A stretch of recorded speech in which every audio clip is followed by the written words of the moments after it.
Hello Cyril, hello Laurent, bienvenue. Je vous pose un peu de caviar, c'est offert par Luca Ischier, c'est une de ses spécialités.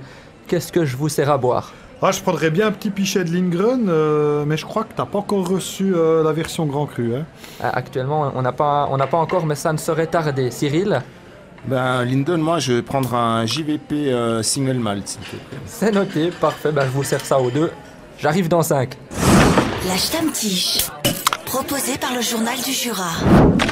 La Stammtisch, 8e tournée avec, comme d'habitude, à l'aile droite. Laurent Kleissel, responsable des sports au Journal du Jura. Et à l'aile gauche. Cyril Pache, journaliste à l'agence Sport Center à Lausanne. Et au centre, moi-même, Linden Viglino, responsable de la fréquence francophone de Canal 3.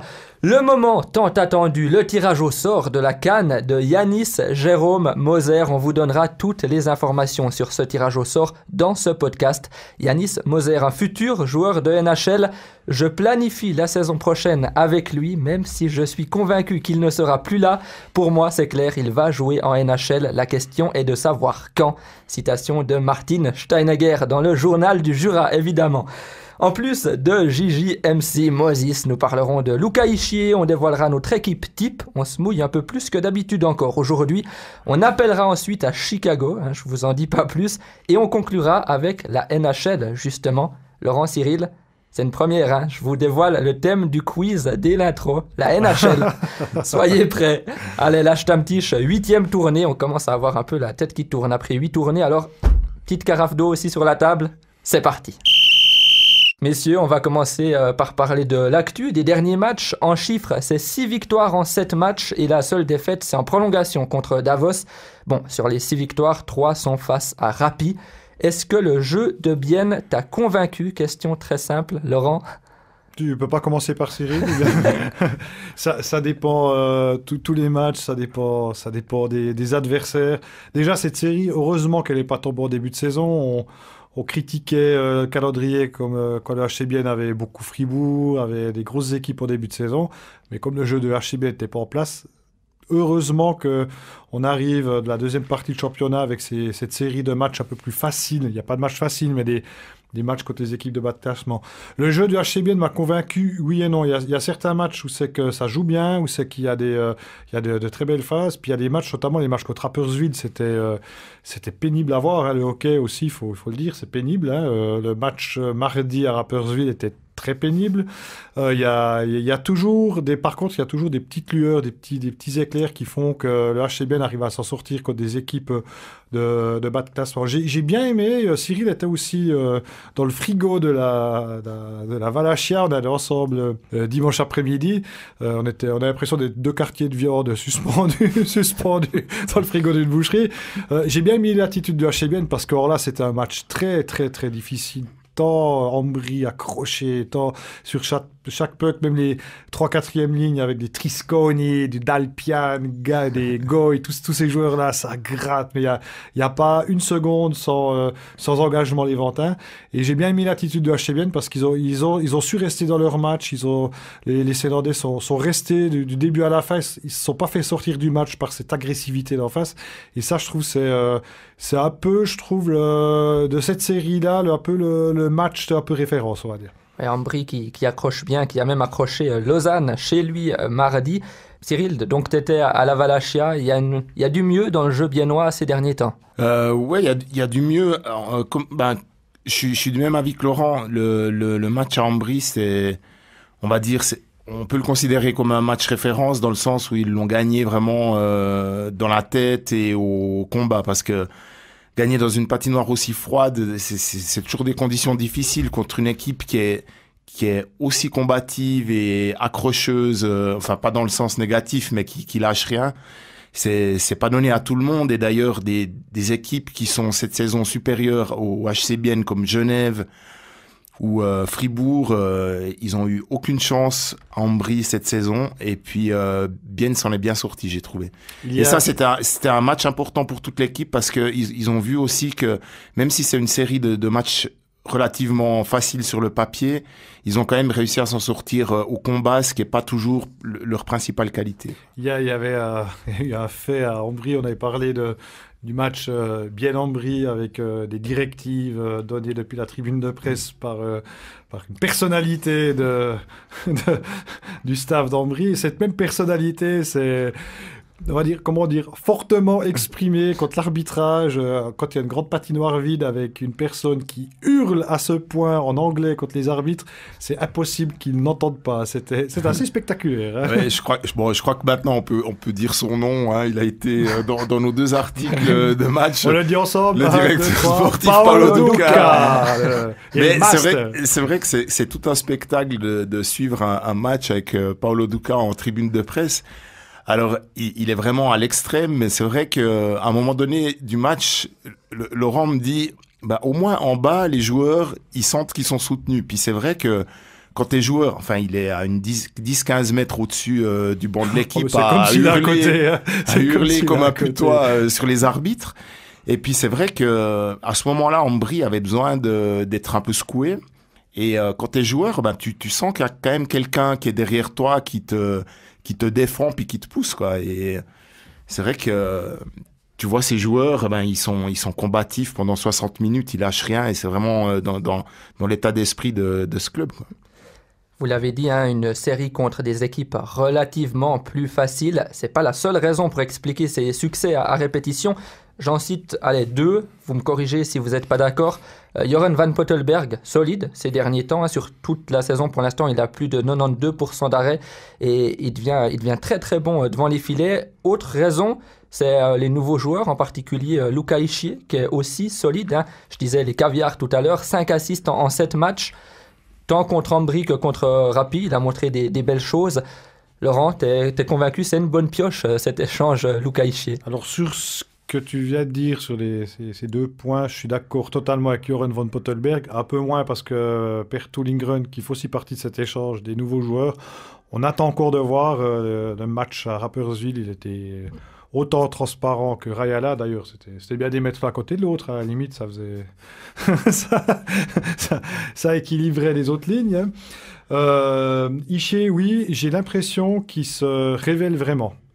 Parce que moi, j'avais pas j'avais le souvenir d'un gros bonhomme, d'un ailier assez bon patineur, mais j'ai pas forcément le souvenir d'un joueur aussi fin. Et dans le jeu du HC Bienne, qui est un jeu tourné vers l'avant, qui est un jeu où c'est qu'il y a quand même beaucoup de créativité, j'ai l'impression qu'il est en train de trouver vraiment sa patte, vraiment trouver sa place. Et j'en parlais avec Martin Steinegger pas plus tard que lundi. Lui, il est vraiment heureux de l'avoir signé 3 ans parce qu'il pense que c'est un joueur qui est fabriqué pour jouer dans le concept, dans l'idée du hockey qu'il y a ici à Bienne. Luca Ischier à Berne, Luca Ischier à Davos, c'est pas le même Luca Ischier que celui à Bienne, Cyril? Ce qui était important pour lui, c'est qu'il a assez bien commencé. Et quand tu fais un transfert comme ça, si tu as besoin de 5 ou 6 matchs avant de marquer ton premier point, forcément pour le mental, c'est pas le top. Alors que lui, il a tout de suite bien commencé. Au premier match, il fait une passe ou 2, je suis plus sûr. Mais en tout cas, il a tout de suite eu un impact offensif. Et en effet, c'est peut-être un déclic aussi à ce stade de sa carrière, parce que à Davos, ça s'est pas trop bien passé sur le plan, on va dire, individuel. Il a pas répondu aux attentes qui avaient été vraiment placées en lui. Alors qu'à Berne, à ses débuts, moi, j'avais le souvenir d'un joueur qui était vraiment très, très prometteur. Et en effet, peut-être que maintenant, avec ce transfert à Bienne, il est en train de franchir un cap qui pourrait faire de lui un joueur bien plus intéressant qu'on pense à l'avenir sur le plan offensif. Pour l'instant, on le juge sur 7 matchs uniquement. On n'en a pas parlé brièvement avant de lancer cet enregistrement, mais je veux faire une petite parenthèse. On va dire il y a Lindgren, Ulström comme échange. L'autre, c'est Ischier, Nussbaumer. Lui aussi, hein, il a eu son... Allez, t'as dit déclic, t'as dit le mot toi, Cyril. 7 matchs, 3 buts, 2 assists pour Valentin Nussbaumer. Lui aussi, c'est une bonne chose d'avoir trouvé cette adresse dans les Grisons. En tout cas, quand il est venu jouer à Bienne, il a chèrement, il a très bien tenu son maillot. Il a montré, en tout cas, que pour lui, c'est une bonne chose. Non, il fallait le talent de Valentin Nussbaumer est là. Il y a pas ça se discute pas. Il y a des contextes qui font que ça fonctionne pas. Il n'y a rien qu'à voir l'historique de HC Bienne ces dernières saisons. Tout le monde pensait que Brunner était fini.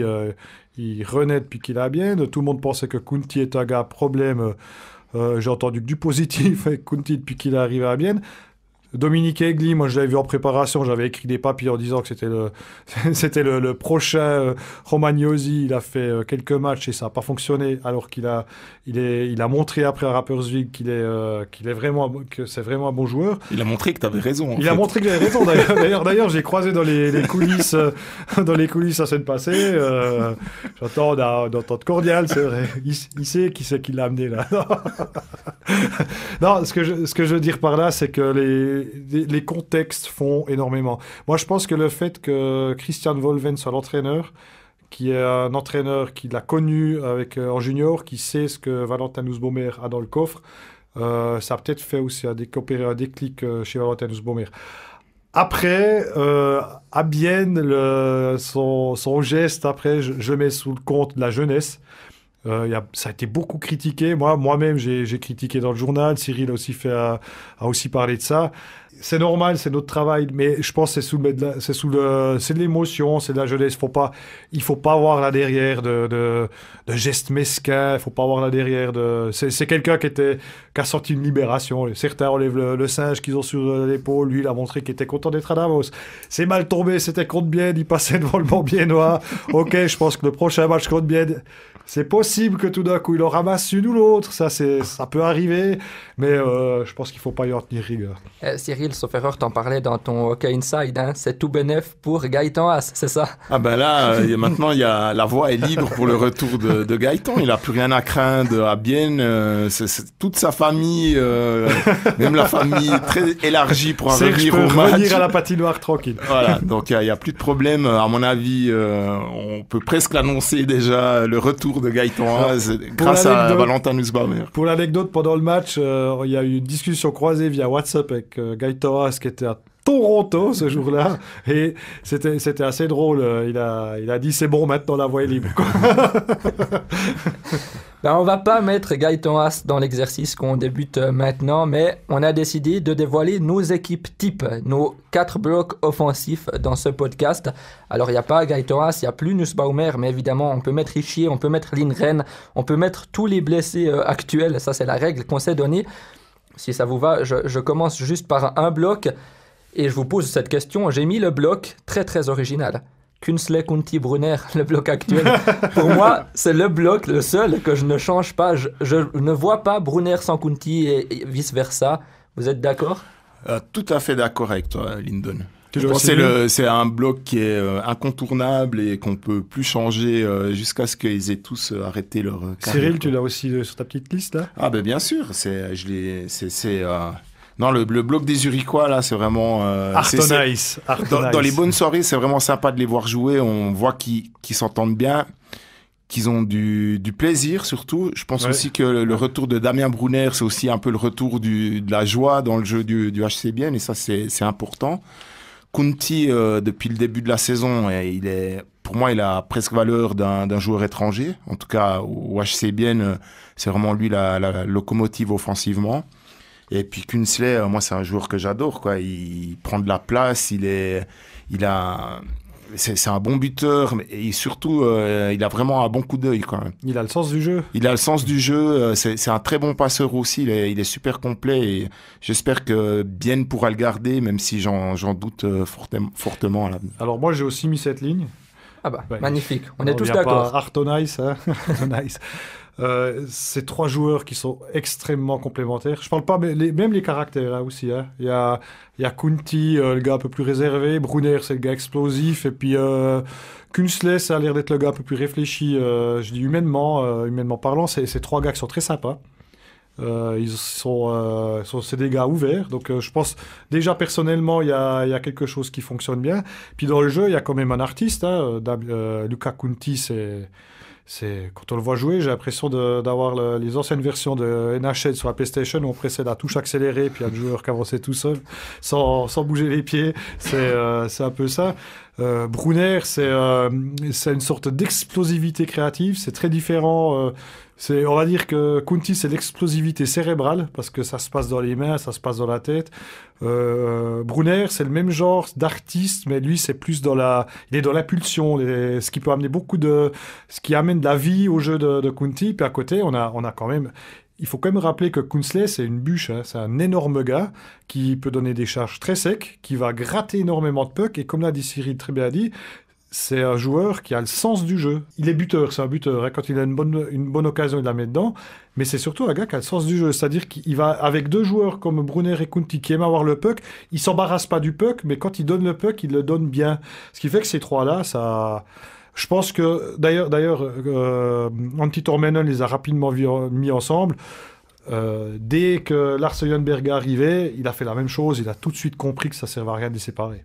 Et moi, je serais même pas surpris si Kunsley va pas finir en équipe de Suisse bientôt. Enfin, si l'équipe de Suisse peut reprendre prochainement, parce que au vu de ce qu'il fait, il est vraiment bon, que ce soit défensivement, offensivement, et puis c'est pas un mauvais patineur non plus, malgré son gabarit. Donc moi, c'est un joueur que j'aimerais bien voir une fois avec le maillot national.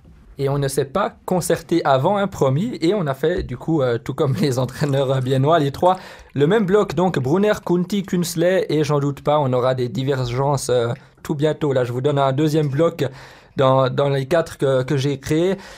Pouliot, Fuchs, Ischier, donc je sépare Pouliot et Rajala, et je mets Fuchs au centre, et complété donc par l'arrivée Luca Ischier. Vous en pensez quoi de ce trio? Il vous convainc? Alors moi, je suis pas très loin de ce que tu as fait. J'ai aussi mis Pouliot à l'aile et Fuchs au centre. Par contre, j'ai mis Julien Kohler à l'aile gauche avec ces deux bonhommes, tout simplement parce que j'avais quand même envie de garder Ischier avec Lindgren. Ok, bah moi j'ai mis Kohler avec Lindgren, Voilà. on en parlera après. Mais du coup, Cyril, on a parlé de Valentin Nussbaumer qui réussit bien à Davos, et j'ai eu une petite discussion avec Christian Kobi, qu'on salue, du Journal du Jura. On se disait, en fait, peut-être, enfin, il me disait, d'avoir séparé Nussbaumer et Kohler, ça a peut-être fait du bien aux deux, parce que Kohler, depuis le départ de Nussbaumer aussi, il a un peu élevé son niveau. Moi, je pense que ça a surtout fait du bien à Kohler. Parce qu'ils ont grandi ensemble au HC Bienne, dans le mouvement junior du HC Bienne. Ils ont grandi ensemble en équipe de Suisse. Ils étaient ensemble, ils étaient le premier bloc au championnat du monde M20 il y a 2 ans. C'était le premier bloc, c'était Matthew Verboen qui était avec eux. C'était une ligne qui fonctionnait très bien. Mais il a toujours été un peu dans l'ombre parce qu'on parlait beaucoup de Nussbaumer, le talentueux qui a été drafté, etc. etc. Il n'a pas le même talent, il a d'autres qualités. Il n'a pas le même talent technique Kohler que Nussbaumer. Il a d'autres qualités plus de crocheur, on va dire. Il a un bon coup de patin. Je trouve qu'il a même un meilleur coup de patin que Nussbaumer. Et peut-être le fait d'avoir plus l'ombre, c'est un grand pote à lui. Hein. Je pense qu'ils n'ont pas d'animosité entre eux.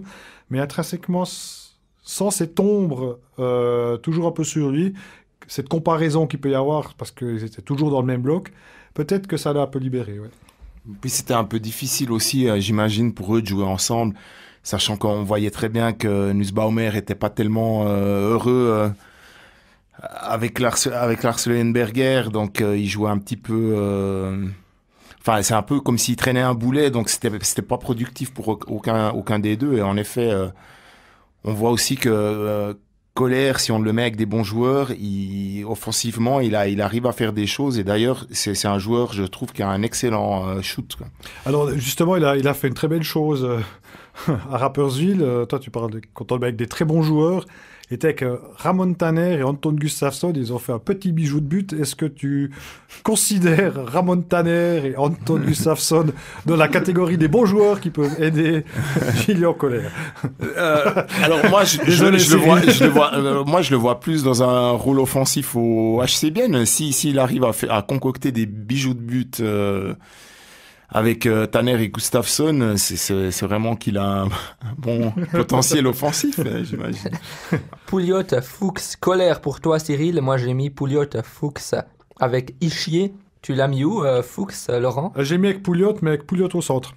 Pouliot au Parce centre. que, à force de voir Fuchs, je remarque qu'on a beaucoup parlé de la technique et tout, mais que l'intelligence de jeu, le sens du jeu, c'est pas sa qualité première. Sa qualité première, c'est le patinage. Il sait bien porter le puck, il arrive à amener le puck, il sait se placer, c'est un joueur qui est dangereux offensivement, mais pas forcément dans la construction du jeu en lui-même. Et je pense que Pouliot a plus d'impact au centre. Et puis j'ai mis Tino Kessler, à l'aile. C'est un joueur, je pense que c'est un joueur un peu comme Gillian Colère, qui a besoin d'être un peu, je ne vais pas dire motivé, mais un petit peu challengé, puis être dans un bloc un peu offensif. Puis on y dit maintenant, tu montres ce que tu sais faire, tu n'es pas juste là pour pas prendre de but, tu peux créer quelque chose. Puis je pense que là, on peut faire un bon... moi, je pense que c'est moi qui ai raison. Là, On résumera chacun nos 4 blocs tout de suite, hein, mais Lindgren, Colère, j'ai dit que je les mettais ensemble, et là, je pense qu'on ne sera pas d'accord. J'ai mis avec Lindgren et Colère Rayala. Je laisse les deux Finlandais ensemble. Là. Est-ce que vous avez mis Toni Rayala, messieurs? Cyril? Oui, alors moi, je l'ai aussi mis avec Lindgren. Ah. Et alors, en partant du principe, bien sûr, que Lindgren est de nouveau peut-être pas à 100% de ses capacités, mais au moins à 70%, on va dire. J'aimerais bien voir sur la durée ce que ça peut donner un passeur comme Lindgren avec un buteur comme Rayala. Et je pense surtout aussi que Pouliot et Rayala, alors ils ont fait des super années ensemble, mais c'est peut-être le moment... de les séparer. On voit que c'est pas non plus que ça fonctionne beaucoup moins bien que par le passé. Et moi j'ai mis Ischier à l'aile avec Lindgren tout bêtement parce que ça a assez bien fonctionné depuis leur arrivée et puis qu'ils avaient aussi l'habitude de jouer ensemble à Davos. Alors moi j'ai Ischier et Lindgren ensemble, j'ai pas mis Rayala dans cette ligne. Bon, vous allez me dire que moins par moins donne plus. Lindgren n'est pas encore au top, Rayala il va pas, donc c'est une règle mathématique. Mais j'ai mis donc Ischier à gauche, Lindgren au centre et puis Ugly à droite. Parce que j'ai mis les attaquants droitiers à droite parce que je pense que des fois le HC Bienne, il y a pas des déséquilibres avec deux gauchers sur les ailes, certains blocs et des fois même des blocs que de droitiers, et ça peut créer des déséquilibres dans certaines situations. Donc j'ai mis les droitiers à droite. Ugly est droitier, c'est un gars qui arrive qui est un peu c'est all-rounder. C'est un peu le problème, on ne sait pas encore vraiment si c'est un buteur, un passeur, un bosseur, il cherche un peu son identité. Et je suis assez d'accord avec Cyril, Lindgren, Ischier, on sent qu'il y a une connivence technique.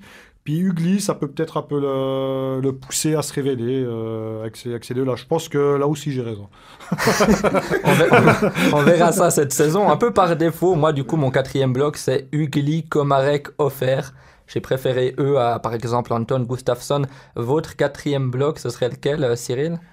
Alors moi, de nouveau, je suis très proche de ce que tu as fait, Lyndon. Moi, j'ai Ugly, Gustafsson, Offert, tout simplement parce que je garde quand même Lindbom en défense comme étranger, quoi. Et alors, un peu de contre-cœur, je vais laisser Komarek se reposer 1-2 matchs pour commencer avant que je sorte, disons, Pouliot ou Rayala s'ils ne performent pas. Mais non, j'ai pensé à Gustafsson dans un rôle très défensif avec deux feux follets sur les ailes, Offert, Ugly. Je pense que eux, ça va le faire sourire, tu crois ? Je pense que eux, on peut les faire jouer avec n'importe qui. Ils vont toujours s'en sortir parce qu'ils ont des bonnes qualités de patinage. Ils sont techniquement, ils sont quand même assez bons. C'est des bons buteurs aussi. Et un gars défensif avec eux, pour moi, ça me va bien en fait. Alors moi, j'ai Offert à droite, ailier droit, Komarek au centre et Gillian Colère sur l'aile gauche. Donc, si on fait, parce que je prends aussi Lindbom en défense, il n'y a pas Rayala. Il n'y a pas Rayala. Désolé, Tony. Pourquoi cette ligne ? Parce qu'on a assez vu Lindgren, Ischier, il y a une connivence technique. Quand il y a des paires comme ça, on a assez vite vu Brunner-Kunti. Là, Offert, Komarek, il y a assez vite eu un truc. Vous allez me dire, 2 Autrichiens ensemble, etc. Colère ne va pas jouer. Non, parce que moi, je ne considère pas des Autrichiens avec la mentalité de joueur étranger. C'est-à-dire que ce n'est pas le Canadien qui débarque, qui doit faire des points, etc., qu'avec le jeune. Et puis, à moins que le jeune est une future nouvelle star de National League, le jeune à l'aile, il n'aura pas le puck.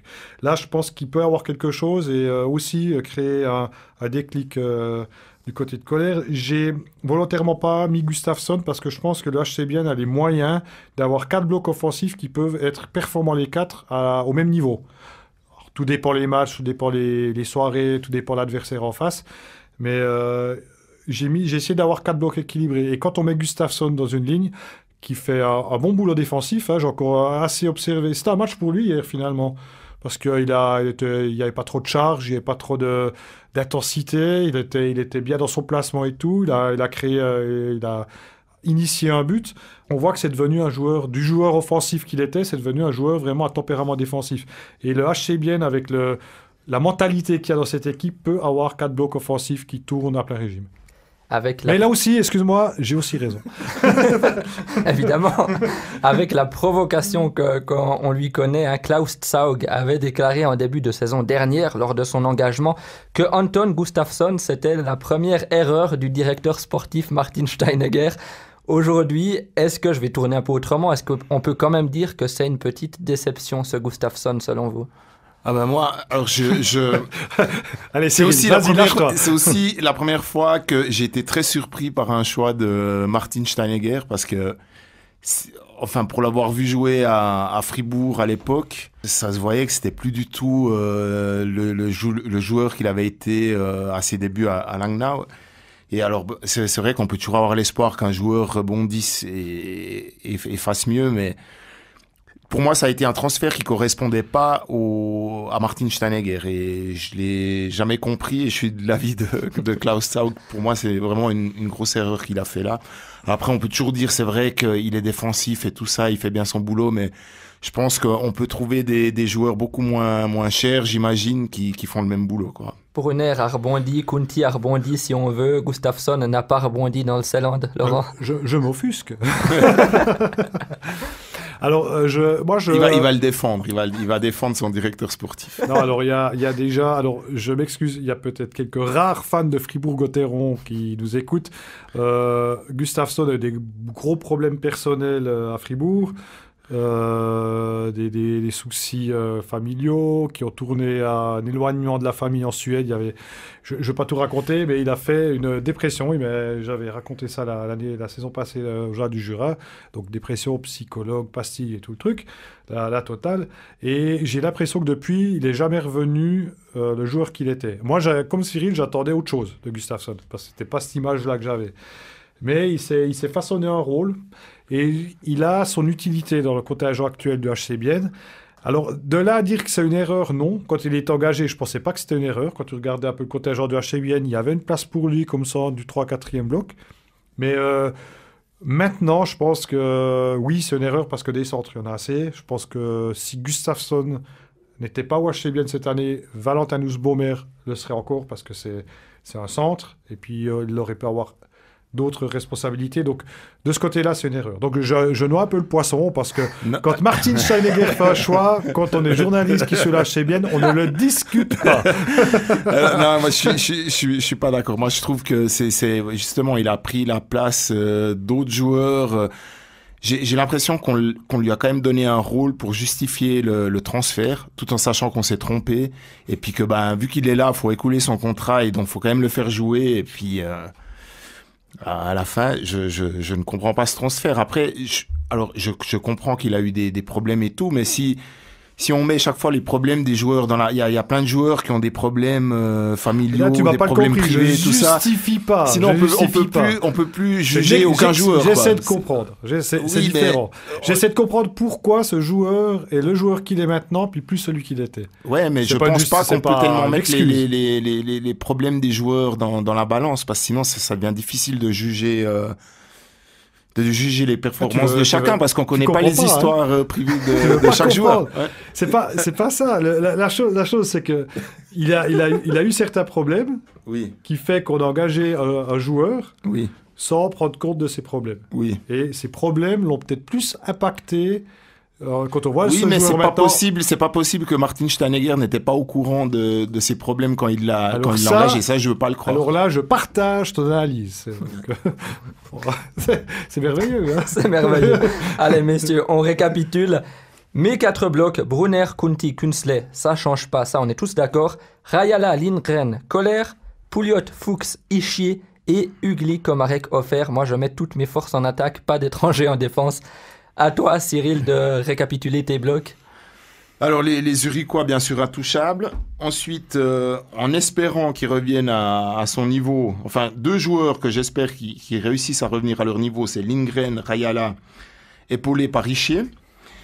Ensuite, une ligne avec Gillian Colère, qui aura enfin un rôle vraiment offensif, avec Fuchs et Pouliot à l'aile. Et enfin, les deux feux follets sur les ailes, Offer Ugly avec Gustafsson au centre, jusqu'à ce qu'il ait écoulé son contrat. Et qu'on le remplace avec un autre joueur. Moi, c'est fou, moi, je ne sais pas jouer Gustafsson. Donc, moi, je rappelle les Zurichois. Donc, toi, tu le défends, puis après, tu le mets en tribune. Ça, je ne défends pas. Pire encore, j'essaie de comprendre. Il faut prendre une position méta. Moi, il faut pas croire que j'étais hyper enthousiasmé de le mettre dans mon 4e bloc, là. Mais, alors, donc, Kessler, Pouliot, Fuchs. J'aurais mis Colère aussi dans ce bloc, mais Colère est gaucher. Donc, Kessler à droite. Offer, Komarek, Colère. Et Ugly, Lindgren, Ischier. Et moi, j'ai une question pour vous. En défense, avec votre alignement, donc sans Lindgren sans Lindbaum pour Lindon, vous mettez qui avec Yannick Erotic Radgeb? Sur Hockey Manager, c'est Yanis Moser, mais ça compte pas. Qui c'est avec Yannick Erotic? On précisera d'abord que dans les blocs qu'on a donnés, évidemment, celui qui a raison, c'est Laurent. Ça, c'est ce que tu as dit. Oui. Et on le vérifiera cette année. On a récapitulé, on pourra vérifier si c'est toi qui as raison en fin de saison. Alors, qui c'est avec Radgeb? Alors, il faut juste que je réfléchisse un petit coup. Je vais prendre ma feuille. Cyril, tu as déjà une idée? Pour moi, c'est Beat Forster. Ouais. Pourquoi? Écoute, il me semble que au vu de leur profil, ils iraient assez bien, quoi. Forster qui bat assez bien, je trouve, ces temps, par rapport au début. Il est un match. Regardez un match de Forster, le regarder quand il joue, c'est tout un spectacle. Ouais. Et puis, franchement, il fait pas grand-chose de faux, même si parfois, avec la vitesse, c'est vrai que... bien sûr qu'il a plus la vitesse, mais il est tellement malin, tellement intelligent dans son placement qu'il compense largement. Donc, moi, je les verrais bien les deux, quoi. Il faut quelqu'un de très défensif. Ouais. Je rejoins Cyril. Beat Forster, pourquoi pas Kevin Fay? Non. Alors, moi, je suis aussi Beat Forster. Kevin Fay, je vois pas avec Yannick Radgeb, parce que lui, il a besoin d'être dans une ligne de combattants. Et puis là, si on met Forster et Radgeb, c'est pas une ligne de combat. C'est une ligne, c'est comme disait Cyril, c'est une ligne qu'il faut regarder jouer, parce qu'avec Radgeb, il se passe toujours quelque chose, et puis Forster, c'est un récital. Moi, je trouve, au niveau du placement, il fait tout juste, quoi. Il se fait critiquer par les fans, parce qu'il suffit qu'une fois, il soit de travers, il a 38 ans, il a bientôt 38 ans, il se fait dégommer. Puis je trouve qu'ils ont un truc, les deux ensemble. Ils ont un truc. Et Yannick Radgeb m'a dit qu'il parle beaucoup avec Forster, parce que, contrairement à ce qu'on peut penser, Beat Forster parle. Donc, il parle beaucoup sur certaines choses. Quand Radgeb a eu des problèmes en début de saison, il s'est beaucoup confié à Forster, qui a fait part aussi de son expérience. Puis je trouve qu'il y a un truc entre les deux. Il y a un truc. Et puis Forster, lui, il a sa carrière qui est derrière. Lui, il est là pour jouer parce qu'il a encore envie. Et puis là, il y a Radgeb, il a sa carrière qui est devant. Et puis lui, il faut qu'il fasse des points et tout. Donc, il n'y a pas une concurrence entre les deux. Puis là, je trouve que c'est un bon mélange. Moi, j'aime bien Fay et Moser. Parce que même s'il est tout petit, Fay, dès qu'on touche Moser,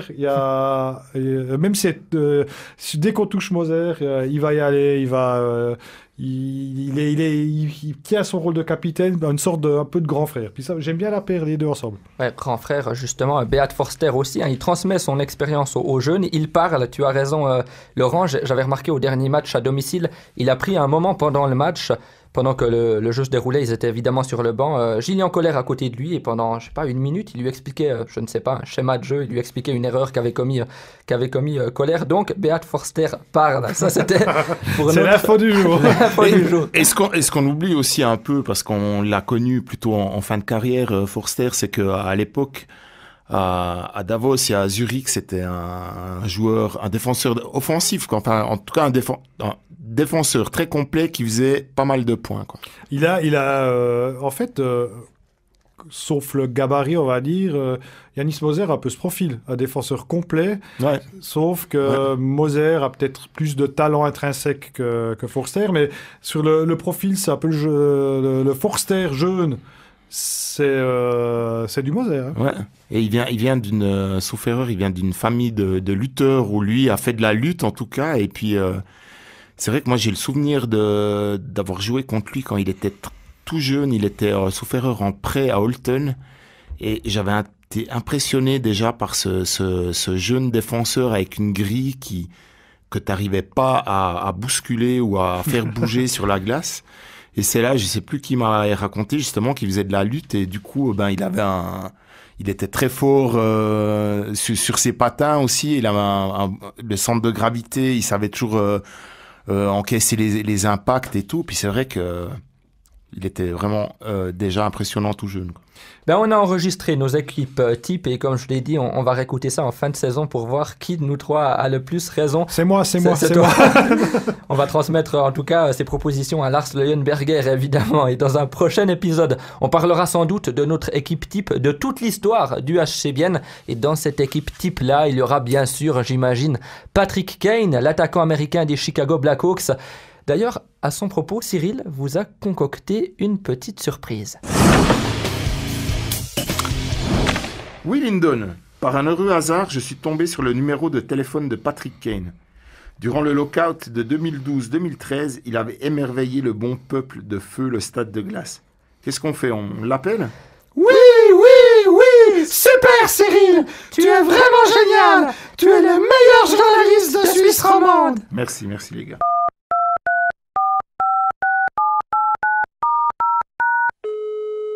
Yeah. C'est bien Patrick Kane à l'appareil? Yeah, c'est Louis. Oui, bonjour, c'est Cyril Page de la Stammtisch. Je vous appelle pour évoquer vos souvenirs du lockout au HC Bienne. Avez-vous quelques minutes à me consacrer? What? Bien, beer, bell beer. Oui. Wait, what? Oui, What's mean? Tyler Seguin, Patrick Kane, goal. Oh, come on, man! Fuck me, yeah! Beer and Sarah singing, yeah! Ah, c'était incredible! Of course, j'ai le temps. Je pensais que tu appelais moi pour parler du Joe Biden. Non, mais d'ailleurs, pour qui avez-vous voté? Moi, je suis le hockey player. Je suis pas le politique. Je concentre sur le hockey, sur le dollar, sur mon business, pas sur le politique. Je demande pas à toi pour qui tu votes. Mais j'ai pas voté. En fait, en Suisse, on n'élit pas le président des États-Unis. Oh, come on! Fuck me, man! Tout le monde, il vote pour le fucking mass of the world. Ouais, en Suisse, non, on vote pas pour votre président. Enfin, vous pouvez poser la question à vos deux coéquipiers suisses aux Blackhawks. Who? Philippe Kourachev et Pius Suter. Oh! Khrushchev and Sutter! Oh, yeah, the Swedish guy! Yeah, I know them! Yeah! Quels sont vos souvenirs du vieux stade de glace? Ouais, c'était un peu joué comme dans un grand open bar, you know, c'est le big bar. Serena, ça faisait un peu comme le coupole avec le glace dans le milieu. Ah, le coupole pour le team building, c'est fucking crazy. Et sur le plan sportif, que retenez-vous de votre expérience au HC Bienne? Ouais, de toute mon carrière, c'est la seule fois que j'ai joué dans l'équipe et puis il n'y avait pas le coach. Mais il y avait Kevin Schlepfer. Kevin Schlepfer. Oh, come on! Yeah, fuck me, man! Yeah, Slapford! Yeah! Bah, c'était pas le coach, c'était le chef des cheerleaders. Il venait de l'équipe pour le fun. C'était joking, laughing, talking, not training.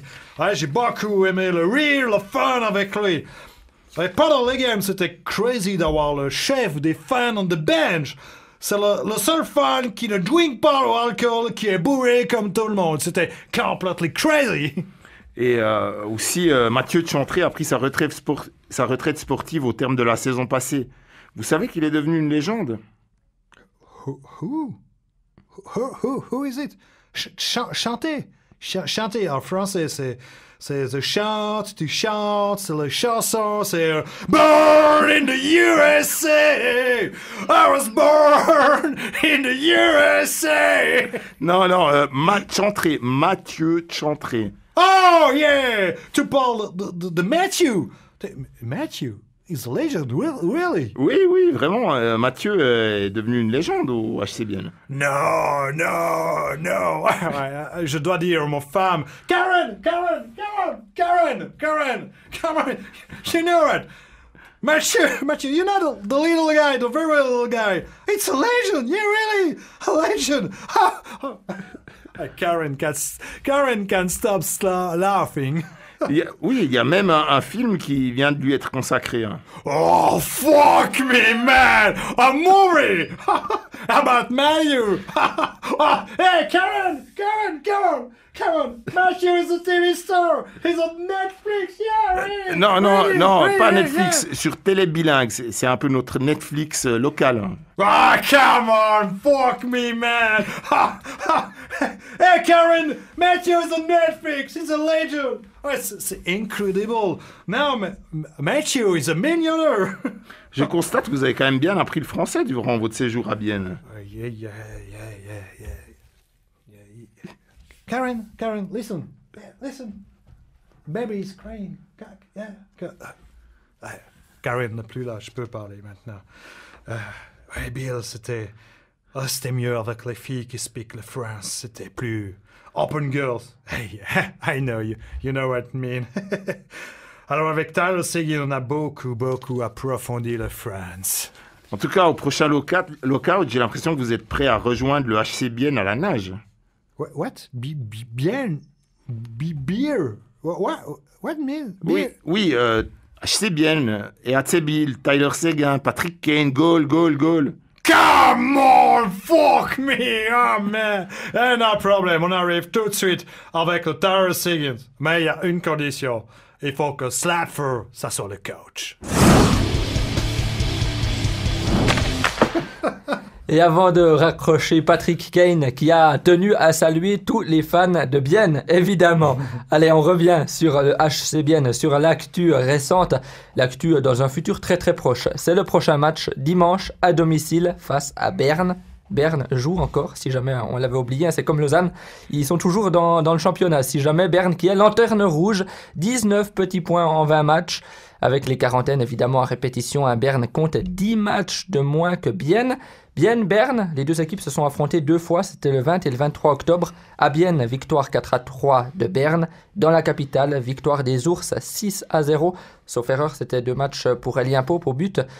Mais bon, bref, ça va mal pour Berne cette saison. Sur le plan purement sportif, comment on peut l'expliquer, Cyril, en quelques mots?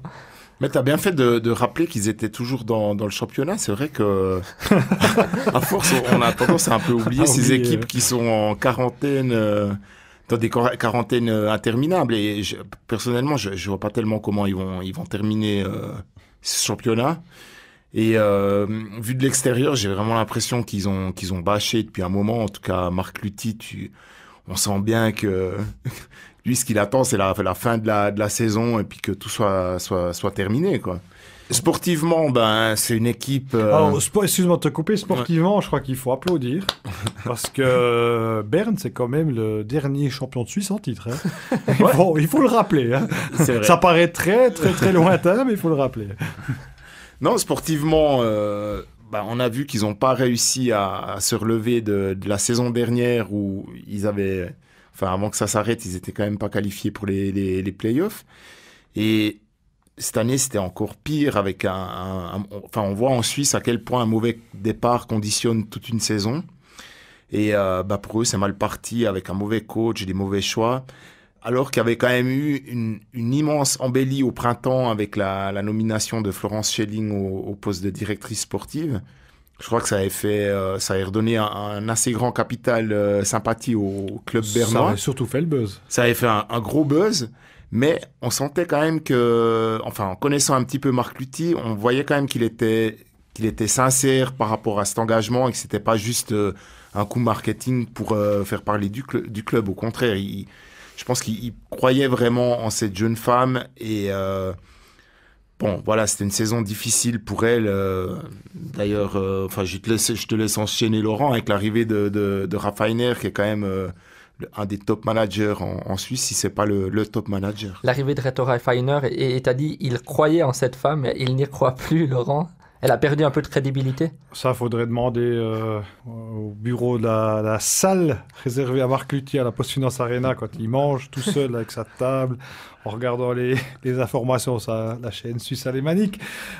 C'est quelque chose que j'ai vu, c'est pour ça que voilà. C'est quelqu'un qu'on aime beaucoup, hein, Marc Luthier. Laurent, puis moi, c'est un gars, il a l'air un peu bourru comme ça, un peu, il fait un peu l'ours grognon, mais il est très sympa, il a beaucoup d'humour et puis il arrive à rire de lui-même. Il se donne une image qui l'amuse. C'est vrai. Non, alors déjà, au niveau sportif, avant de répondre sur Rafainer, au niveau sportif, j'ai regardé les statistiques je te voyais venir avec ta question sur le SCB. J'ai regardé un peu les stats plus minus, les points et tout. Et puis, j'ai regardé les plus minus, les 2 moins bons joueurs. Qui sont les 2 moins bons joueurs du SCB au niveau du plus minus? Alors, on va se faire exploser par les puristes, le plus minus, mais voilà, c'était juste pour dire. C'est qui? Si tu poses la question, c'est que ça doit être Chervé, non? Non, lui, non, positif. Lui. Je me suis dit, si tu poses la question. Là, j'ai eu peur. Je me suis dit, si tu poses la question, il y a Gaëtan à se moquer plus à Berne, mais. Non, il est en positif aussi. Il est en positif. Simon Moser. Ramon Unterzander ouais, d'accord, ouais. et Kalle Anderson. Ok. Ouais. Et en plus, les deux, je crois, ils ont 3 points chacun, ils ont 3 points d'erreur cette saison. Ces 2 joueurs, c'est intéressant parce que à la ligne bleue, la pointe du powerplay, notamment avec leur petit puck malicieux tiré du poignet, ces petites cloches. Combien de buts ils ont provoqué avec ça, avec ces gestes-là. Et là, il n'y a plus rien. Il y a un truc qui s'est cassé. Ramon Unterzander, c'était quand même le défenseur suisse dominant de ces 2-3 dernières années. Et là, il y a vraiment quelque chose qui s'est cassé. Kalle Anderson aussi. C'était le dernier titre du SCB en 2019, champion en titre. Le dernier titre du SCB, c'était ces 2 défenseurs, c'était des poisons pour les gardiens avec leur puck vicieux de la ligne bleue. Et là, il y a plus rien. Il y a quelque chose qui s'est vraiment cassé dans ce club. Simon Moser, je n'ai pas regardé les statistiques, mais normalement, il y a 20 matchs. 20 matchs, Simon Moser, c'est 8 buts, 8 assists. Là, il y a rien, c'est vide, c'est creux. Le seul, moi, quand je vois le SCB jouer contre... ils ont gagné 2 fois contre Bienne, mais qui est vraiment qui joue sur sa valeur, c'est Chervé. C'est le gars qui est toujours à coin, un bon match, un mauvais match, il est toujours là. Puis là, il y a vraiment quelque chose qui s'est cassé. Après, Rafainer, je sais pas, Cyril, t'en penses quoi? J'ai du mal à analyser cet engagement, parce que comme tu disais... si tu prends les top directeurs sportifs de National League, moi je mets Martin Steinegger, évidemment. Évidemment. Hein. Saint-Martin Steinegger. Rafainer juste à côté. Juste à côté. Est-ce que Rafainer peut s'asseoir à la table de Martin Steinegger? Non, oui, je pense. Il peut. Non, alors, avant de répondre à cette question, je reviendrai quand même sur le sportif en disant que c'est un peu dans le jargon du foot, notamment en Espagne, où on parle de fin de cycle. Chaque fois que le Barça ou le Real perd, on parle c'est la fin d'un cycle. Mais c'est un peu ce qui arrive au SCB, qui a quand même gagné 3 fois en 4 ans, sauf erreur, ou 4 ans. Enfin, ils ont beaucoup gagné ces dernières années. Et avec des joueurs, forcément, qui vieillissent. Faut pas non plus oublier qu'ils ont perdu le meilleur gardien du championnat en cours de route, Giannoni, qui a quand même récolté 1-2 titres là-bas, voire plus. Et Gaëtan Haas, ils ont perdu aussi. Gaëtan Haas, pour moi, le meilleur étranger de la Ligue Arcobello. Donc ça fait quand même beaucoup de choses que tu perds. Et puis, on l'a vu d'ailleurs cette année en début de saison à Bienne. Quand tu perds ton gardien numéro 1, qui est une des pointures du championnat, si ce n'est le meilleur gardien du championnat, la transition est difficile.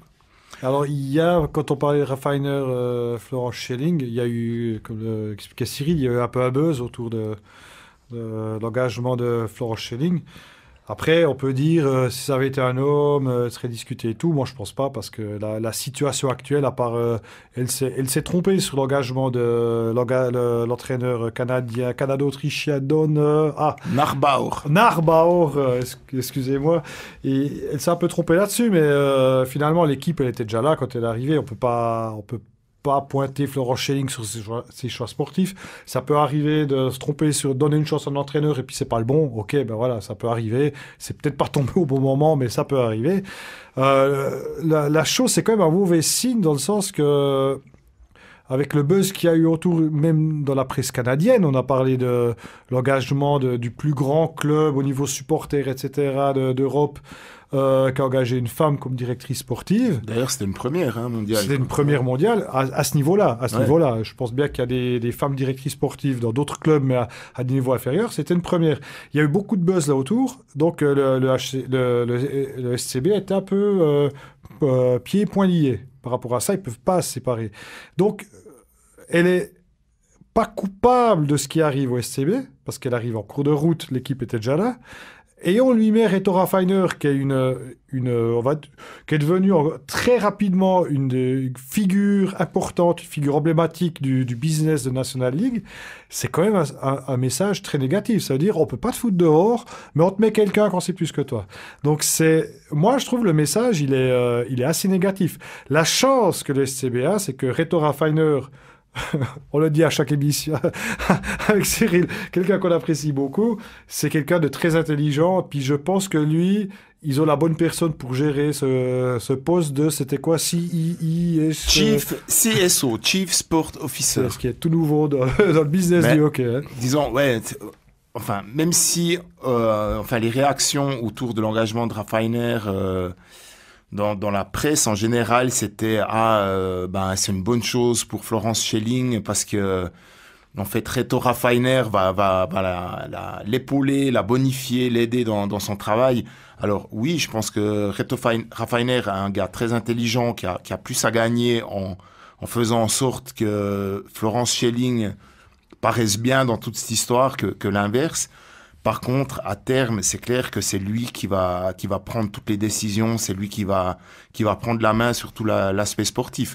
D'ailleurs, moi, je l'ai eu au téléphone parce que j'écrivais justement un article pour la Tribune de Genève et 24 heures au sujet pas de la chute de Florence Schelling, mais enfin, nous, on partait quand même du principe que c'était pas un bon signe pour elle et puis que ça a quand même pas duré très longtemps jusqu'à ce qu'une jeune femme prometteuse qui avait été présenté un peu comme le visage moderne et dynamique du SCB, se fasse déjà remplacer par un jeune homme encore plus dynamique et moderne qu'elle, et en plus qui a énormément de charisme, qui a un CV qui est déjà vraiment étoffé. Il a quand même été directeur des équipes nationales. Il a une ascension qui est assez fulgurante. Donc, c'est pas un bon signe pour elle. La veille de son appel à 9h le matin, c'est le lendemain de Bienne Davos.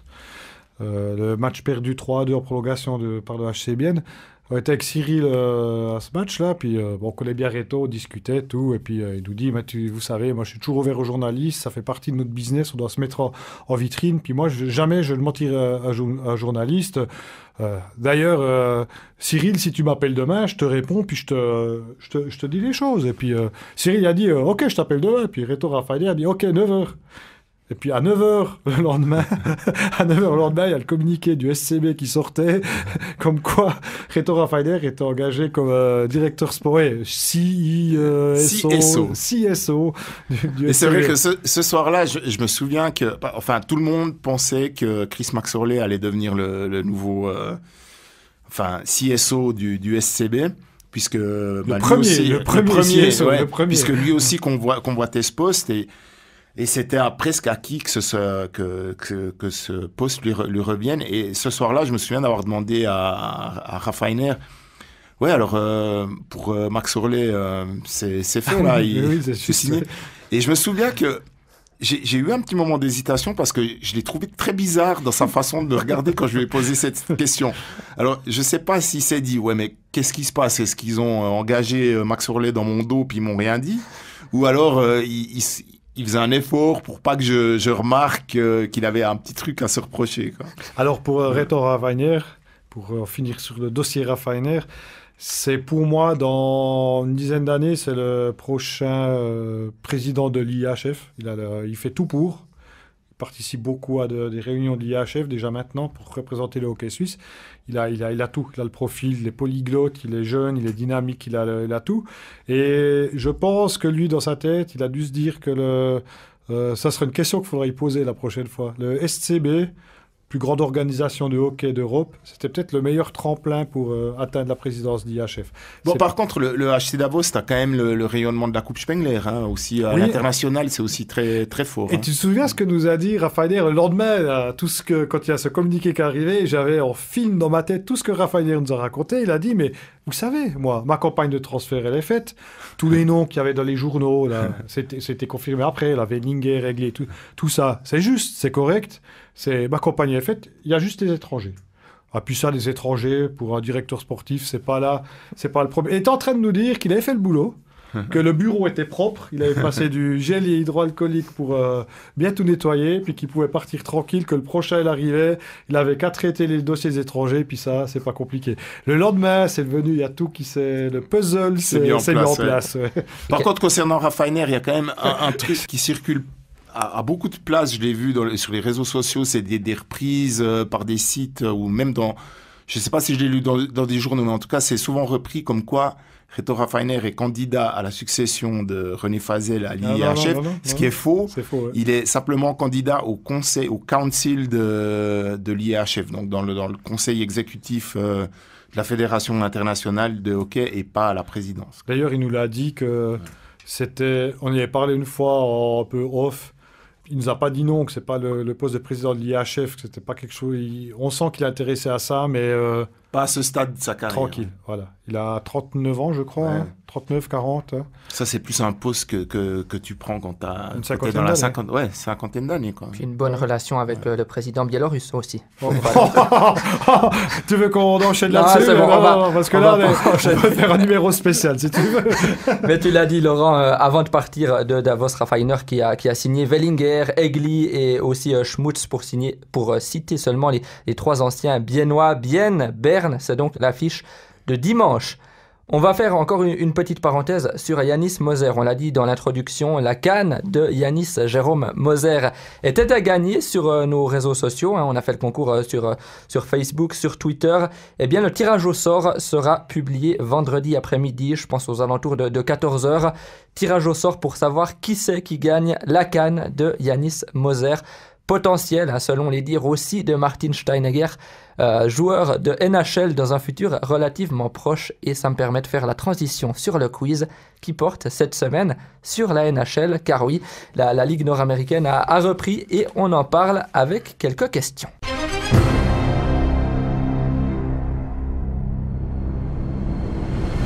C'est parti pour le quiz sur la NHL pour les nuls. On va dire, quelqu'un m'a dit, ouais, fais des quiz assez faciles qu'on puisse tous répondre ou tenter de répondre à ces questions. Ben là, je pense que c'est le cas, en tout cas sur les premières questions. Sidney Crosby. Non, Ovechkin, désolé.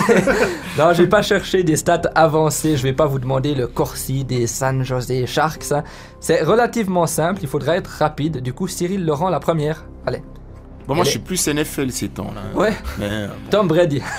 non, Patrick Mahomes. Désolé, il y a bientôt d'ailleurs le Super Bowl, mais bon, c'est pas dimanche. Le thème du quiz. C'est ce dimanche, Cyril? C'est la semaine prochaine. Dimanche. Ce dimanche? Le 8. Le 8, ouais. Exactement. Tu fais quoi, Donc la NHL pour ce quiz avec question rapide. Qui est le dernier vainqueur de la Coupe Stanley? Tampa Bay. C'est Cyril qui l'a dit. Tampa Bay, bien joué. Qui a battu Dallas en finale, le Dallas de Tyler Seguin, 4-2. Ça, c'était donc la première question. Bien joué Cyril, 1-0 pour toi. La deuxième... Il y a 5 questions, j'espère. Là, je crois qu'il y en a 4. La deuxième, elle est autant facile, mais écoutez bien jusqu'à la fin, parce que la petite subtilité se trouve à la fin de la question. Quelle est l'équipe la plus titrée? Mais il faut dire le nombre de titres. 23, Montréal. 24. 24, c'est juste. Je me suis fait avoir avec le 93 du dernier titre. Mais exactement, 93. Non, alors c'est faux parce que, à en croire la presse canadienne, ça sera 25 printemps prochain, je crois, l'été prochain. On est parti pour le 25e. C'est pour bientôt, dans quelques semaines. C'est fait.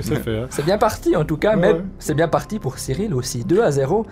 Et là, c'est aussi une question, je pense pour vous, relativement facile. En plus, aucun n'a joué un grand rôle dans les finales, mais combien de joueurs suisses ont remporté la Coupe Stanley? 2. Bon, Gerber et Bichel. Bon. Ah bah tu comptes les... Non mais les Suisses... Il y en a un autre qui est inscrit sur la Coupe Stanley. Ouais, mais Corey Bon, bah, alors, Schneider, trois, alors, ah, trois, je crois dis avec Pietro, Streit, alors. quoi. Streit, avec Streit, ouais. Ah non, mais tu comptes pas les Canado-Suisses ou des... Non, j'ai compté Vraiment Guicher, Gerber et Streit. Ah Bon. oui, j'ai oublié. Ah ouais, j'ai oublié Gerber, bien Mais- sûr. Ouais. Streit, officiellement, il devait pas avoir son nom sur la coupe parce Tout qu'il à n'a pas fait. joué assez de matchs, mais c'est les Pittsburgh Penguins, par rapport à sa carrière, etc., qui avaient demandé à ce que son nom soit inscrit dessus. Exactement. Donc officiellement, sur les règlements, il n'a pas gagné la Coupe Stanley, mais voilà. Il 3. l'a fêté comme les autres. Donc Voilà. là, c'est plutôt pour moi le point. Là, je crois. Là, je le compte plutôt pour toi. Ça Ouais, fait ouais, 2 ouais, non, Ouais. j'accepte. Ouais, ouais.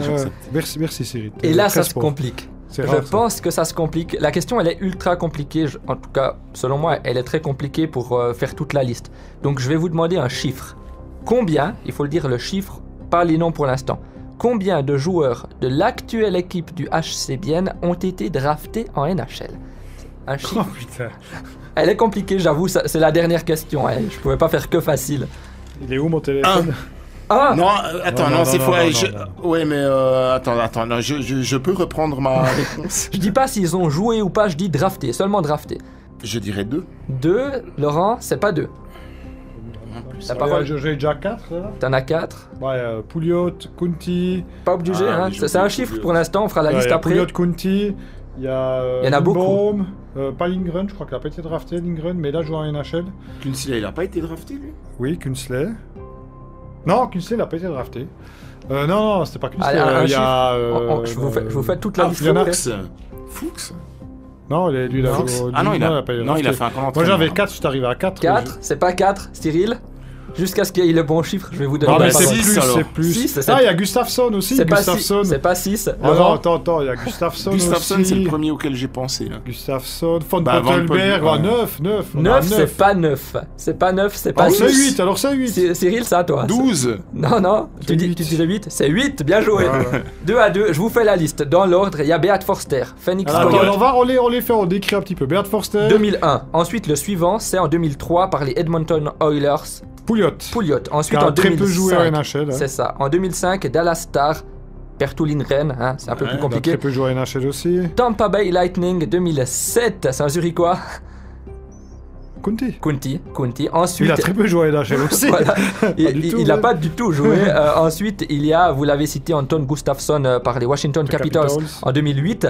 C'était 2009, à deuxième tour, je crois, lui. Hein. Premier tour, je crois. Premier tour, même. en 2009, Edmonton Oilers. Il a une petite photo très chou sur Google avec, je crois, le maillot d'Edmonton. C'est qui? C'est un Finlandais. Ah, Rayala. Rayala. Alors, l'histoire de Rayala, c'est qu'il est très mal tombé. Il est tombé aux États-Unis. Il est arrivé quand il y a eu le lockout de 2012-2013. Puis il s'est retrouvé dans le club ferme d'Edmonton, en American Hockey League, avec du Ryan Nugget Hopkins, du Tyler Hall, tous les stars offensifs qu'il y avait à l'époque, les jeunes stars des Oilers. Et lui, il avait été rétrogradé en AHL. En East Coast Hockey League, en ECHL. Et ça a, en fait, le timing a été très mauvais pour Rayala, quoi. Et après, quand tous ces stars sont repartis en NHL quand la saison a repris, il est remonté en AHL et avec qui il jouait? Cyril, t'en as parlé tout à l'heure. Wayne Gretzky. Marc Arcobello. Il jouait dans le même bloc que Marc Arcobello. Ensuite, c'est en 2012, Saint-Louis Blues pour Peter Lindbaum. Et vous l'avez aussi cité, Détroit Red Wings 2015, c'est le gardien, Joran Van Pottelberg. Est-ce qu'on n'a pas là l'équipe la plus draftée en NHL de Mais tout le attends, championnat? attends, À mon attends. avis, oui, hein, mais il faudrait vérifier. Toi, tu quoi. critiques les chants de Martin Steinegger, franchement. Ouais. Ah, c'était pas Et drafté en plus, NHL, et en il plus, prend pas, et hein. en plus, Valentin Nussbaumer Ouais, nous voilà, a quittés. exactement. hein. Et par C'est contre, sans il le faut Spaumer. préciser que celui qui a le plus joué à NHL, c'est quand même Brunner. Damien Brunner, qui n'a pas été drafté. Exactement. Voilà. Ouais, voilà, donc... Et huit- je rappelle aussi que Gaëtan Haas du HC Bienne n'a pas été drafté. On attend avec impatience ses premiers matchs. Il est avec l'équipe. Il a fait le voyage sur le week-end dernier. Edmonton était dans l'ouest, dans l'est américain, canadien. Parce qu'il n'y a pas de match entre Américains et Canadiens et NHL cette année. Mais il n'a toujours pas joué. Mais il est avec l'équipe, il s'entraîne avec l'équipe. Donc ça ne saurait tarder. D'ailleurs, il y a des joueurs des Oilers qui ont été envoyés en American Hockey League. D'ailleurs. Et moi, j'ai une petite colle pour Lyndon. Hein. On va vérifier là Non. s'il connaît un petit peu sa NHL aussi. Quel est le joueur De Bienne qui a été drafté le plus haut dans la draft. Le joueur de Bienne qui a été drafté le plus haut. Alors, Enfin, le joueur issu de Bienne. Quoi. Nicolas Ehlers. non, alors écoute. Je crois Oui, bien qu'il a c'est raison. joué, il a raison. Il t'a eu, hein. Ah non, Toi, il tu m'a pensais- pas eu. je Il a pense- raison. Je pense que tu pensais à Reason, toi. Oui, Ouais. mais je savais quand même que Ehlers avait été drafté. Alors, c'est ça. J'ai plus son rang en tête, je dirais 8 ou 9. C'est marrant, c'est assez amusant la discussion là, parce que pour l'édition dont je sais plus vendredi du journal du Jura, je prépare un article sur la saison de Christian Souleski, le jeune biennois qui est sous contrat au LHC, et il m'a rappelé, c'est vrai que c'est assez étonnant, il était en mini, donc c'est les moins de 15 ans si je ne m'abuse. Avec les deux pointeurs offensifs, c'était quand même Denis Malguin et Nicolas Ehlers. Donc c'est quand même marrant de se dire que ces deux joueurs ont joué ensemble dans la même équipe au HC Bienne. Ben, messieurs, vous allez pas être contents. T'as d'autres questions quand même parce qu'on Non, bah, Là, on doit se départager, là, c'est 2-2. on est à 2-2 là. J'allais prendre la décision de rester sur un match nul. Non. Vous l'acceptez non, pas? non, on est non. des compétiteurs. Best of hein. 7, vas-y, freestyle. Bon, alors, vous voulez vous départager. On va rester dans le concept la NHL pour les nuls avec une question basique, on va dire. Peut-être pas si évidente, basique en tout cas, ça c'est sûr. Là, quand on a l'écran sous les yeux, oui, c'est ça, basique. exactement. Soyez rapide, hein. En tout cas, combien y a-t-il d'équipes en NHL? 31. Et 32 à partir de la saison prochaine ou celle d'après. Je suis désolé Cyril, tu menais 2-0. Mais c'est- comment alors comment s'appelle Lindon, la prochaine équipe de NHL? Je merde. pas, c'est Seattle, mais c'est quoi Ouais, le nom? ouais, Le Seattle. nom. J'aime bien le concept, j'aime bien. Moi. C'est quoi? C'est les Seahawks en NFL, Seattle. Je ne l'ai plus. Je profite Le juste. Kraken, le Kraken de Seattle. Là, j'ai acheté le maillot. Ouais. Qui est une créature sortie des mers, comme j'ai compris. Ouais. Tu connais pas Créature mythologique, Ouais. le Kraken. Tu as raison, du coup, Laurent, c'est Ah, 31. attends. Alors, 7 attends. du Canada, 24 des États-Unis. Cyril, t'en penses quoi? Kraken? Ben moi, je suis un petit peu quand même old school, quoi. Moi, j'aime bien. Des Tigers et Voilà. Lions. Moi, c'est ça. Il me faut du lion, de l'ours, et puis pas des trucs trop sophistiqués, quoi. Tu vois. Non, Kraken, moi je trouve c'est la mer, c'est Seattle. Et C'est tout. comme Vegas, ouais. J'aime pas Vegas, quoi. Des chevaliers dorés, quoi. Je Ouais, trouve mais que c'est Vegas, pas- doré, il y a un concept quand même derrière, quoi. Non, moi. Et le Canadien de Montréal, ça te va? Ouais, ça va. Moi, je Comme- préfère, je suis plus nordique de Québec, mais bon. Alors, pour Alors, l'anecdote, alors, moi, on a une deuxième heure. moi, je suis très partagé parce que je fais vite. Mon premier match de l'NHL, je suis tombé par hasard. Non, alors, le premier Un match qu'il soir. a vu, pas qu'il a joué. Ouais, Mon premier match que j'ai vu, je suis tombé par hasard un soir à Montréal et l'affiche c'était Montréal Québec nordique. C'était au forum déjà au vieux, encore au vieux forum de Montréal. Et avec un pote, on était là, on faisait un voyage. On s'est dit bon, on va prendre des tickets qui coûtaient presque rien. Et je me souviens, c'était dans la dernière année des Nordiques à Québec, donc au vieux forum, le Montréal avait gagné 6-5.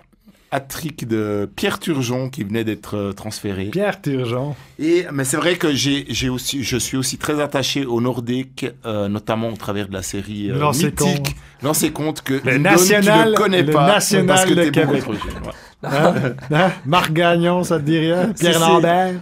Quand même un peu. Un peu, ouais, quand même. T'es là. Et les Canadiens de Montréal qui T'es vont plus vieux donc... que t'en as l'air, en fait. Ouais, hein. c'est ça. Et même si les Canadiens de Montréal n'ont pas remporté de titre de mon existence, ça va arriver cette année. Donc le titre pour les Canadiens, on l'annonce déjà. Merci messieurs, bravo Laurent, tu as fait une belle remontée, tu gagnes 3-2 Non, ce mais quiz. respect pour l'adversaire. respect. Il a travaillé fort. Non, mais moi j'ai quand même j'ai une dernière call pour Laurent et toi Lindon. Non. Il y avait un joueur qui a joué au HC Bienne qui a remporté le dernier titre avec Montréal en 93. Jesse Alors- Bélanger. Mais toi, t'es un rabat-joie. Bon. Ouais, voilà. Alors, Voilà. dans 2 Voilà. semaines, alors. Bon, allez, Jesse Bélanger. Cyril. Celle-là, elle était trop facile, celle-là. Désolé. plutôt Jesse Bélanger ou Chris Bélanger? Plutôt Jesse Bélanger. D'ailleurs, il y a eu un super article à son sujet. Ah, Jesse Bélanger ouais, est ouais, devenu, a poursuivi son rêve après sa carrière de hockey, à savoir de devenir camionneur au Québec. Et puis, c'est un très bel article qui est sorti, je crois, sur... c'est l'agence de presse canadienne, je crois, qui l'a fait. C'était pas Radio-Canada, je l'ai Ouais, lu c'était sur aussi. Radio-Canada, On ressentait Donc, le Jesse qu'on a connu. je vous invite à le rechercher et à le lire parce que c'était vraiment une belle histoire où il expliquait qu'il avait jamais été un gars très studieux à l'époque, à l'école, et que une fois sa carrière terminée, il s'est dit ouais, maintenant je vais m'investir à fond parce que j'ai envie de réaliser mon rêve qui est d'être camionneur. Et puis je crois qu'il a très bien réussi ses examens et ses études, quoi. Alors, ce qui est assez étonnant, c'est qu'il jouait, je crois que c'est à Saint-Georges, en Ligue nord-américaine, qui est cette fameuse ligue semi-professionnelle qui était connue pour être une ligue de bagarreurs, mais qui s'est un peu calmée, semblerait-il, et qu'il aimait bien aller discuter avec le chauffeur du car pendant les déplacements, et que ce chauffeur de car avait une entreprise de camions, de transport, une entreprise de transport. Et que petit à petit, il y a une amitié qui s'est liée, puis c'est parti de là, quoi. Ça reflète assez Jesse Bélanger. On est dans la discrétion, puis dans les passions simples, en fait. Ça représente assez. Je sais plus si tu as joué avec Cyril. Oui, j'ai joué avec, ouais. C'était quelqu'un finalement qui avait une grande simplicité. Hein, ouais, très humble, très simple et assez discret comme personne, quoi. Donc, Lyndon, une belle histoire, ouais. Voilà, Lyndon, donc je crois que maintenant t'es chaud pour conclure sur cette belle note. Hein. Effectivement, le nom de l'article sur effectivement le site de Radio-Canada, c'est le road trip de Jesse Bélanger. Avec une super photo. Exactement, qu'on vous invite à aller regarder sur Internet. On te laisse conclure, vas-y. On conclut après donc ce quiz sur la NHL. Mais vraiment un super article, là, c'est Bon, mesdames, messieurs, n'hésitez pas, encore une fois, hein, ce sera le mot de la fin, allez sur nos réseaux sociaux, Facebook, Twitter, etc., nous faire part de vos commentaires, à nous faire part, pourquoi pas aussi, de vos lignes types. Hein. C'était aussi un des thèmes de ce podcast, même si ça semble lointain maintenant. Allez, bye bye, à la prochaine. À bientôt, ciao, merci. Ciao tout le monde, bye bye. C'était la Stamtiche, proposée par le Journal du Jura.